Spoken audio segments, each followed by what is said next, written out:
Thank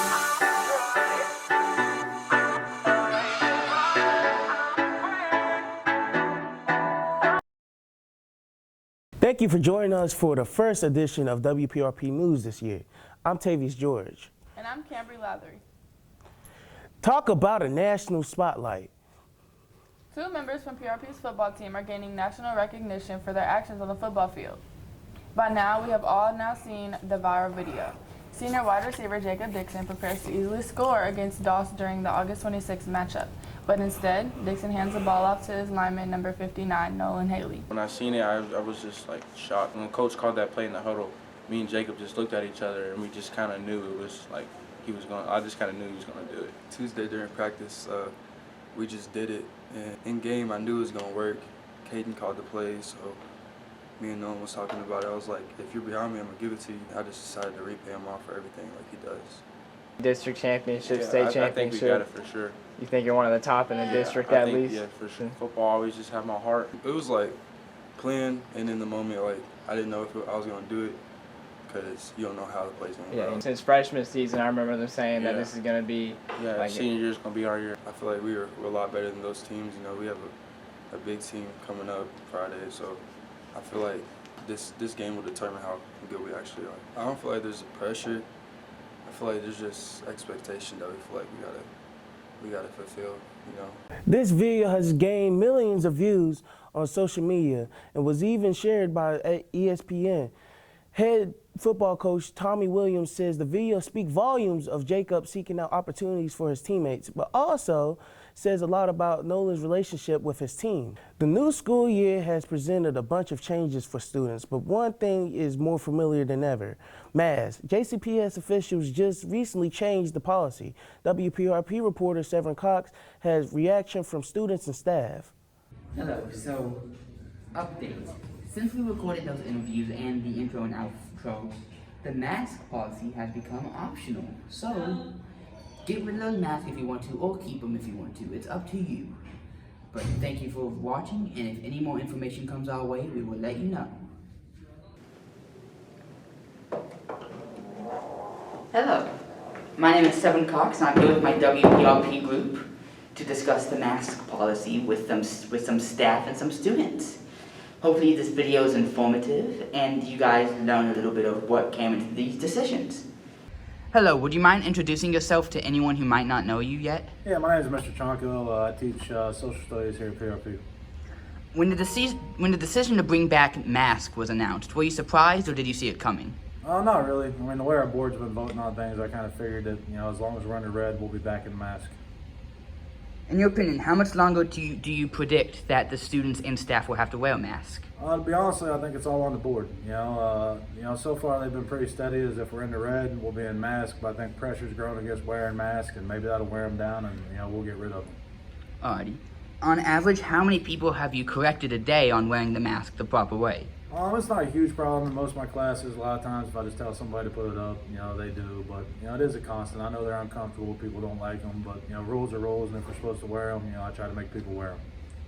And do you feel like there was any possibility of us going back to NTI anytime soon? No, I think kind of we're in school to stay in school. I think enough people have gotten vaccinated now that, you know, it's kind of, while we're here, we're going to stay here unless a new variant emerges and, you know, something more medically happens. I think we'll be in school for the rest of this year. Hello, would you mind introducing yourself to viewers who might not know who you are? So I'm Miss Reed, the librarian. I've been here at PRP for 19 years. Alrighty. When the decision to bring back masks was announced, were you surprised or did you see it coming? Once I saw the numbers, I wasn't quite as surprised as some others. But yeah, the numbers tend to reflect their decisions. In your opinion, how much longer do you believe students and staff will have to wear the mask? Well, I hope not much longer. On average, how many people have you seen get corrected a day about wearing masks the proper way? I'd say about at least 5. Alrighty, and is there any possibility that we might go back to NTI? I don't feel that that's a possibility. After, we saw how many kids struggled with that format, I think we realized that most kids don't really learn well that way, and so because of that, I don't think we will ever go back to NTI. Hello, would you mind introducing yourself to the viewers who might not know who you are? Yes, my name is Katie Lewis, and I teach English, and I'm the senior class sponsor and the freshman class sponsor. Alright. When the decision to bring back masks was announced, were you surprised at all, or did you see it coming? I was somewhat surprised, yes. In your opinion, how much longer do you think we will be wearing the mask? I can't say because the way that they test to figure out if we're in the red or the orange or the yellow or the green is by the number of positive tests with the number of people who are tested. And I feel like at this point now, the only people that are getting tested are the people that are already sick. On average, how many people a day do you see wearing the mask improperly? Probably about 10 or 15. We're usually catching them in the hallway, telling them to put them back up. Alrighty, and do you believe that there's a possibility of us going back to non-traditional instructions?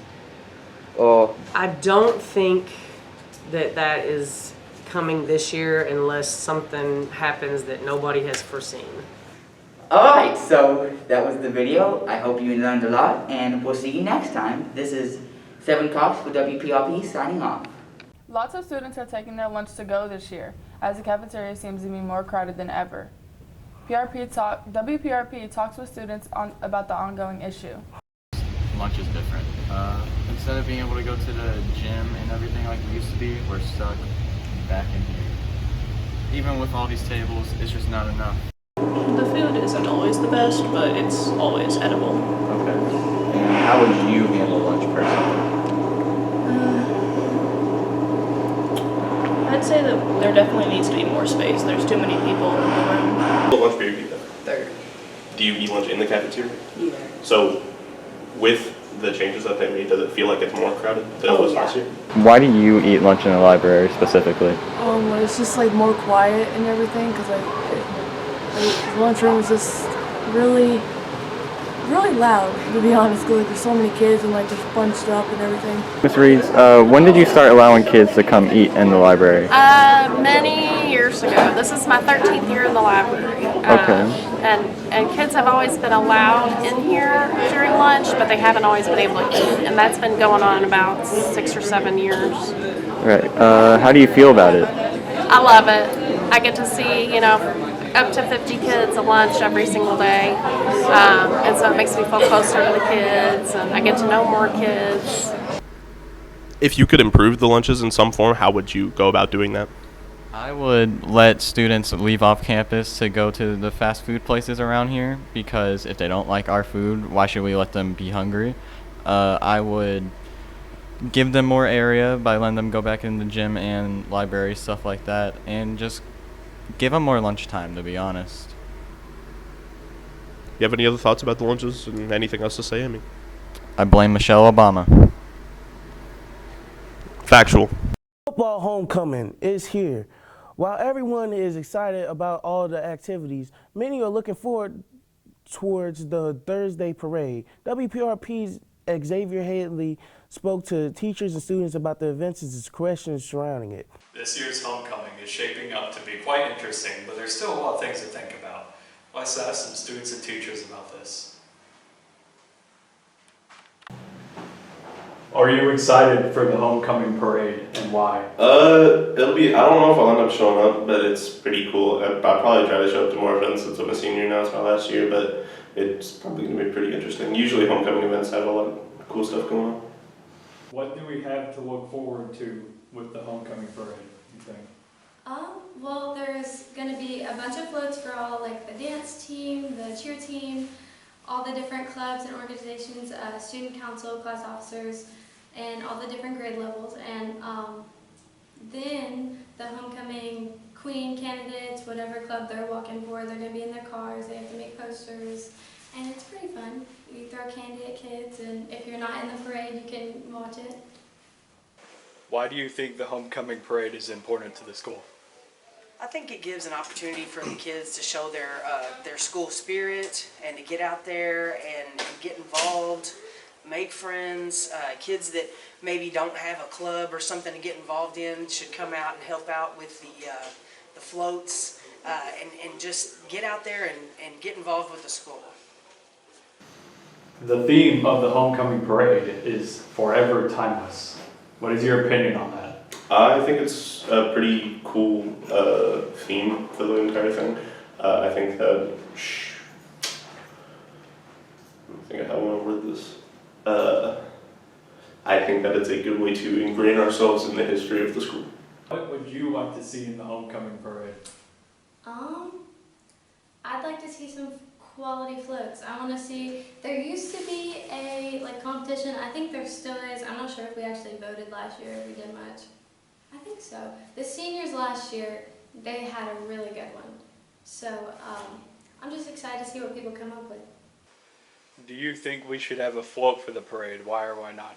Oh yes, I wish more people. Would do a float. Right now, only the classes, the freshman, sophomore, junior, and senior classes do a float. And as of right now, no freshmen have stepped up to be class officers this year. So I don't know if the freshmen are going to get to have one this year. So the more floats, the better. The kids like seeing them. They think they're cool as you drive by. You should have seen them last year. We had a Finding Nemo float last year, and the kids were just wide-eyed and excited about it. Well, the homecoming is going to come sooner than we think. Let's all work hard and look forward to this important moment for our school. For WPRP, I'm Xavier Hanley. Don't forget to dress up for Spirit Week. Wednesday is movie time. Dress as your favorite movie character. Thursday is pastime. Dress as your favorite decade. And Friday is Panther time. Freshmen and juniors wear red. Sophomore and seniors wear black. The pep rally during second period is on Friday. There will be a homecoming dance this year. The dance will be on September 23rd. Tickets are $10 at the door and school dress code will apply. The details are nothing new, but you may have been addressed about the dress code this year. Unlike previous years, WPRP reporter Macy Norberry takes a look at why enforcement has changed. Good afternoon, this is reporter WPRP Macy Norberry. Over time there has been a change in the dress code and a lot of people have been realizing that it is not fair at all. Here's some images of two different genders wearing the same shirt, but one contends to be a distraction and interference and the other one doesn't. I don't think it's fair because it just feels like men get more freedom than the girls do, or that there's just pointless rules put on the girls that don't need to be there. Do you think this question is fair? Not really. I feel like if it was less stricter on the girls, then it would be more fair, but the way that it's set up right now, it's not. Do you think this is fair? This is WPRP reporter Macy Norberry, and I hope you have a good day. There is a new yet familiar face in the business and community in the Communication Academy office. WPRP reporter Greg Cole sat down with Ms. Yoakum as she takes over the Academy's new guidance counselor. WPRP reporter Greg Cole, and I'm here today to introduce a new counselor in the Business Communications Academy. Her name is Ms. Yoakum, and it's her first year as a counselor, but she has been here for several years as a teacher. So technically, as a counselor, this is my first year. I've been at PRP for 6 years now, this will be my 6th year, and then I've been here really my whole life, so 30 years if I'm allowed to count that, because my parents both worked here. So she's also a part of the basketball coaching staff for her father. There's a lot of differences between being a teacher and a counselor. The first one is with the big one is that when you're teaching, you have like a set schedule, things that you do every single day, no matter what, first period, second period, third period. With counseling, it's very unpredictable. My day has never looked the same since I started. We always do different things during the day. So that's kind of the biggest difference. Another difference is not being able to see my kids as much. So I'm used to having 150 kids a year. Now I only have kids who come into my office, and my high flyers, and my kids that I know that I need to see, but then also the kids that come into my office. So really, technically now I have 350-ish kids in my academy. So those are kind of the main big differences.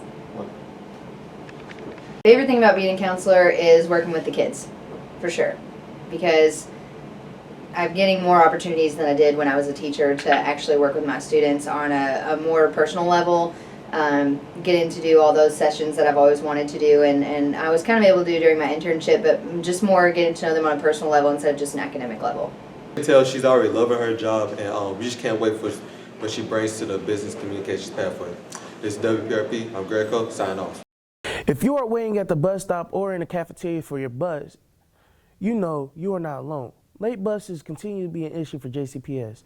WPRP reporter Shania Gardner talked with PRP administrators about the ongoing problem. I'm Shania Gardner from WPRP. Today we'll be interviewing students and teachers about the bus delays. Mr. Stinson, why are the buses late in the morning and the afternoon? Well, what we've had is, since we have a shortage of bus drivers, we have 800 classified and certified positions in Jefferson County not filled. A lot of those are bus drivers, so we have a lot of bus drivers running 1, 2, and 3 routes in the morning times. And 2, at the beginning of the school year, they're also learning where you kids are at and what your routes are. So they're learning your routes just like they are. So we're doing the best we can. It just sometimes takes time to transport 110,000 kids a day. Is that why we have like third run buses now? That is correct. The reason we have third run buses is right now, each year generally at PRP we have 21 buses that leave here. This year we have 17. Those buses are sometimes running middle school routes first, and then they come back here and take our kids for high school. So that's the reason we have 3 bus runs, is because we have a shortage of bus drivers. This is the last question. So what do you think JCPS will do to get more bus drivers and get people on time? Well, what they're doing right now is they've got out a hiring incentive. Bus drivers starting out at $25 an hour. They're also giving bonuses and incentives to be bus drivers and doing a good job of recruiting folks. It's just going to take time to get them recruited and get them trained, because if you apply to be a bus driver today, it's probably going to be 6 to 9 weeks before you're ready to drive a bus, because you have to get your CDL.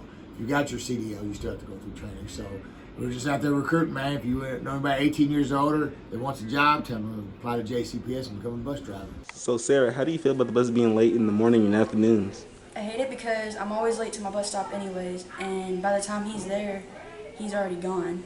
And by the time I'm ready to leave school, my brother ends up calling our mom, so we're already on the way home. So JJ, how do you feel about the buses being late in the morning and afternoon? I wish my bus was late in the morning. They come a bit too early. As far as afternoon, I'd be highly upset. So I live close to the school. There should be no reason why you should be coming here late. And yeah. So Gianna, how do you feel about the buses being late in the morning and afternoons? I hate it because I get home so late, and then I gotta walk all the way home, and it be too hot, and then to school, I'd be late to my class, and I hate being late to my class. Class of 2026, let us officially welcome you to Pleasure Ridge Park High School. If you have not already, you will soon come to learn just how special it is to be called a Panther. WPRP reporter Eleanor Johnson has more. Hi, I'm Eleanor Johnson reporting for WPRP. Welcome to the 2022-2023 school year. Hello students, it's an honor for you to be a Panther here at PRP. For the freshmen, I understand this must have been a difficult transition for you. Another important part of PRP is your Freshman Academy Counselor, Ms. Stevenson. She's going to help you with scheduling, seek to improve your student success, and can guide you through minor issues. To transition well into PRP, it's always good to get a good night's sleep, come in with a good attitude to learn a lot of new things. I encourage everybody to get involved, because that makes PRP a lot smaller, because I know it's a huge school and a big campus and everything, but the more you get involved, kind of brings in the smaller groups and makes you feel like you're a part of the PRP family. These are educators that will help make your freshman transition smoother. They're here to guide you through high school. And from WPRP, I'm Eleanor Johnson. Lights, camera, action. Grease is a wrap, but PRP's the theater department is hard at work on the fall musical, The Addams Family. WPRP reporter Sanaya Holloman sits down with the cast and Miss Brady. Today, we will be talking to the director and a few of the cast members about what they're most excited for The Addams Family. Hi, my name is Connor Hari, and I'm playing the role of Gomez Adams. This being my last musical of PRP, it's kind of sweet, but at the same time, I'm kind of sad to leave the department as a whole, and I'm looking forward to just connecting with new people and meeting a lot of new people that are going to be in the show. I play Morticia, and I'm very excited for the set. There's lots of big plans. We're kind of trying to make the auditorium the house, so that's going to be very exciting. As a senior, this being my last musical, it's very bittersweet because Morticia is a great role, but then it'll also be my last. So I'm going to miss being a part of productions like this in this kind of setting, but I know the show is going to be great. Hello, I'm Miss Brady. I teach performing arts here, so I teach dance, musical theater, stagecraft, and now directing. So this fall, I am co-directing a production of The Addams Family. It's a musical. I am super, super excited because I have been wanting to do this show for about 5 years now. So this production is, you're going to see a lot of the what you know and love about Addams Family. So you have Gomez, Morticia, Cousin It makes an appearance, Thing makes an appearance, Lurch, so all of the characters that you love from the Addams Family. But then we're incorporating a love interest for Wednesday Addams, which throws some wrenches in the works, if you will. So again, I'm excited for everyone to see this production. It is so much fun. Come dress up. It's going to be nice and spooky, especially right after the Halloween season, and we can't wait to see you in the theater. For WPRP, I'm Sanaya Holloman. You may have seen two four-legged friends wandering around campus. WPRP reporter Cole Helms introduces us all to Bailey and Mr. Snuffles. Hi, I'm Cole Helms from WPRP, and we're doing a story on the therapy dogs. Let's go meet the puppies. So I am Miss Murphy, and I teach humanities and theater in room 108 on the first floor. And this is Bailey. She is one of our therapy dogs. Why do you have a therapy dog? So I have a therapy dog because Bailey was just one of my dogs, and she had a really, really bad heart condition. And about 3 years ago, her vet said that she might not survive another couple of days. And so we decided to do a bucket list for her and take her out everywhere with us. And we learned that she really, really loves to visit with people. And because we learned how much fun she has visiting with people, as she got healthier and beat her heart condition, we decided to do therapy training with her. And she has truly blossomed with it. She loves it. She's super, super smiley, and it is her favorite thing in the world. Want to do tricks? Yeah. Okay. You sit. Good sit. You give me a paw. Thank you. It's a good handshake. Good job, Bells. You did so good. And how long have you had Bailey? I've had Bailey for about 7.5 years, and believe it or not, she was returned 7 times by the time she was 10 months old to her shelter because they said she was unfriendly and aggressive. But as it turns out, she just needed some patience and love, and now she returns that favor by loving everybody she meets. Bailey's a boxer mix, so we are not entirely sure, but we know that she does have the boxer heart condition. But she is a shelter mutt, so that tells us that any dog you rescue can be anything you want them to be. Bailey is here about 3 to 4 times a week. We try not to have her here more than 2 days in a row, but it is always 100% her choice. So in the mornings, she will, if she wants to come, she will come grab her harness on her own, and she will spin at the back door in circles. And occasionally I have to tell her that she needs a break and she's going to stay home and sleep that day. But if she ever chooses not to pick up her harness or she just wants to lay down, she is welcome to stay home. But she really loves coming.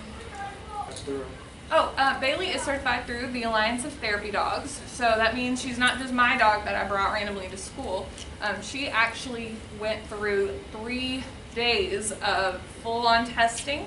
And she's done a whole lot of training, and she is insured. And the Alliance of Therapy Dogs is a really strict program where they have their dogs behavior tested. So someone will come up and pull on her ears and pull on her tail and touch her feet and make sure she's happy and content and not acting any aggressive at all.